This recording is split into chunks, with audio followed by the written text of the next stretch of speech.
दोस्तों आज हम बात करने वाले हैं द हंगर गेम्स की। ये मूवी जिंदगी और मौत से संबंधित है क्योंकि इसमें कुछ लोगों को एक गेम खिलाया जाएगा जिसमें शर्त सिर्फ जिंदगी या मौत की होगी। और इस गेम में हर जिले से 2 व्यक्तियों को लिया जाएगा। उन 2 व्यक्तियों में कोई भी हो सकता है, यानी लड़की भी हो सकती है और लड़का भी। इस गेम में ज्यादातर गरीब व्यक्तियों को लिया जाता है, वो इसीलिए क्योंकि उस गेम में जीतने वाले को 1 करोड़ रुपए मिलेंगे और उन पैसों को जीतकर वो गरीब अपनी और अपनी फैमिली की जरूरतों को पूरा कर सके और उनकी जिंदगी बदल दे। दोस्तों इस गेम में 2 व्यक्तियों की एक टीम बनाई जाती है। जिसकी टीम जीत गई वो तो आपको पता ही है उसको क्या मिलेगा। तो दोस्तों आगे इस मूवी में क्या हुआ आइए जानते हैं। तो चलिए बिना देरी किए मूवी को एक्सप्लेन करते हैं। ये है डॉक्टर बलूमिया गोल जो कि उस हंगर गेम्स की इंचार्ज है, जो कि उन सभी लोगों को एक मीटिंग में बुलाती है जो हंगर गेम्स में भाग लेने वाले हैं। इनका नाम है कैस्का, जिन्होंने इस हंगर गेम्स को बनाया है। ये इस मीटिंग में बताते हैं कि ये एक गेम नहीं बल्कि मौत और जिंदगी का खेल है और उन्हें उस खेल के नियमों को बताते हुए कहते हैं कि अगर इस गेम को आप में से कोई नहीं खेलना चाहता है तो वो यहाँ से जा सकता है। और कहते हैं कि जाने से पहले एक बार ये सोच ले कि जीतने वाले को 1 करोड़ रुपए हैं। इतना कहने के बाद टीम सिलेक्ट करने लगते हैं। सारी टीमों को सिलेक्ट करने के बाद नंबर आता है इस लड़की का। इसका नाम है लूसी गिरे, जो कि मिलती है कोरियो को। कोरियो उन सब व्यक्तियों में सबसे ज्यादा गरीब था और उसी को वहाँ की सबसे कमजोर लड़की मिलती है। दोस्तों लूसी गिरे सबसे कमजोर और कच्चे दिल की लड़की थी। उस लड़की को देखने के बाद कोरियो उससे मिलना चाहता था और होता भी कुछ ऐसा ही है। कोरियो लूसी गिरे से मिलने चला जाता है और उनकी मुलाकात भी हो जाती है। तभी लूसी गिरे कोरियो से कहती है कि देखो हमें खाना चाहिए, हमें 15-20 दिनों से इन लोगों ने हमें खाने के लिए कुछ नहीं दिया, क्या आप खाना ला सकते हो। कोरियो कहता है हाँ कोशिश करता हूँ। इतना कहते ही 2 गार्ड कोरियो को पकड़ कर ले जाते हैं। फिर कुछ देर बाद कोरियो लूसी को कुछ खाना लाता है और उसे खाने के लिए दे भी देता है कि तभी वहाँ पर कुछ ही दूरी पर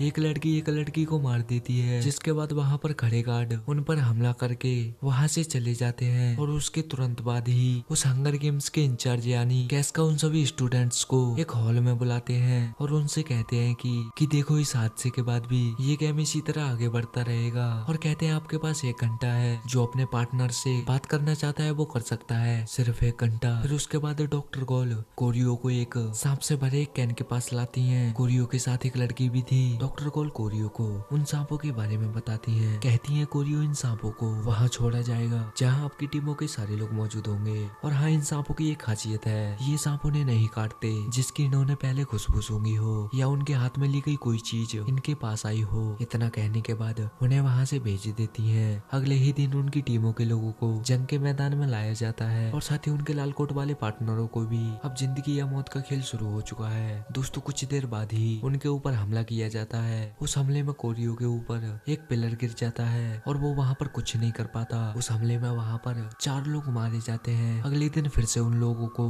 उस मैदान में लाया जाता है जिसमें उन पर हमला हुआ था। दोस्तों वहाँ पर वो लोग एक दूसरे पर ही हमला करने लगते हैं। वो ऐसा इसीलिए करते हैं क्योंकि उन सभी लोगों को वो 1 करोड़ रुपए चाहिए। ये है जेसप, जिसे लूसी बचाकर एक गुफा में ले आती है। लूसी जेसप को इसीलिए बचाती है क्योंकि जेसप लूसी का दोस्त था। दोस्तों ये लोग अब 2 टीमों में बट चुके हैं। अब इन दोनों टीमों में से जो जीता उन्हें वो 1 करोड़ रुपए मिल जाएंगे। दोस्तों देखते ही देखते एक टीम में से 6 लोग मारे जाते हैं। अगले दिन लूसी का दोस्त ही जेसप हमला करते वक्त ऊपर से नीचे गिर जाता है और उसी वक्त अपना दम तोड़ देता है। कैस्का ने एक नियम भी बनाया था कि कोई भी व्यक्ति अपनी टीम के खिलाड़ी को 9 बार कोई भी चीज खाने के लिए भेज सकता है। जेसप को मरते ही वहाँ पर दूसरी टीम के सभी लोग आ जाते हैं और उस मैदान में लूसी को चारों तरफ से घेर लेते हैं। ऐसा देखकर कोरियो वहाँ पर ड्रोन से पानी भेजता है तो वो ड्रोन उन सभी के जाकर लगने लगता है जिससे वो लोग बचने लगते हैं। और उसी मौके का फायदा उठाकर लूसी वहाँ से भाग जाती है और एक अच्छी सी जगह देखकर वहाँ पर छिप जाती है। लूसी एक बोतल के पानी में जहर मिलाकर एक ऐसी जगह पर रख देती है जहाँ पर पहले से ही कुछ पानी की बोतल रखी थी और बाकी उन सभी बोतलों का पानी नीचे गिरा देती है और वापस भागकर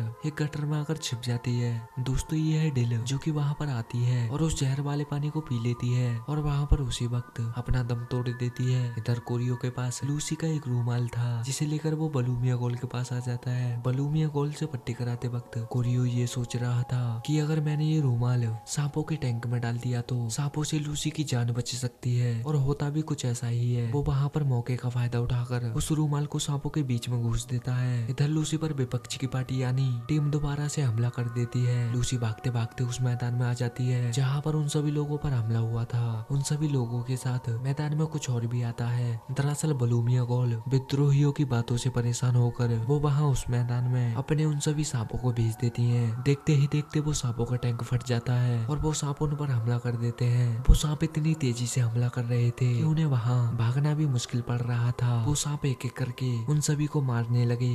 अब बारी आती है लूसी की। वो सांप अब लूसी की तरफ बढ़ने लगे और धीरे धीरे करके उसके ऊपर चढ़ने लगे, लेकिन वो सांप उसे काट नहीं रहे थे। वो सांप लूसी को इसीलिए नहीं काट रहे थे क्योंकि इधर कोरियो ने लूसी का रूमाल उन सांपों के बीच में डाल दिया था, जिसकी वजह से वो सांप उसे काट नहीं रहे थे। कोरियो इधर बलूमिया गोल से लूसी को वहां से निकालने के लिए कहता है। कोरियो के साथ वहां पर बैठे सभी स्टूडेंट्स उसे वहां से निकालने के लिए कहते हैं और वो उसे वहां से निकाल भी देते हैं। कोरियो ऐसा देखकर बहुत खुश होता है क्योंकि उसे प्लेंथ प्राइज मिल चुकी थी। जिसके बाद कोरियो और लूसी अपनी फैमिली के साथ बहुत मजे लेते हैं और साथ ही कोरियो के सारे दोस्त भी। दोस्तों इसी के साथ हमारी इस वीडियो का एंड होता है। वीडियो अच्छी लगी हो तो वीडियो को लाइक करके चैनल को सब्सक्राइब कर देना और साथ ही मिलते हैं ऐसी ही मजेदार मूवी को एक्सप्लेन करते हुए।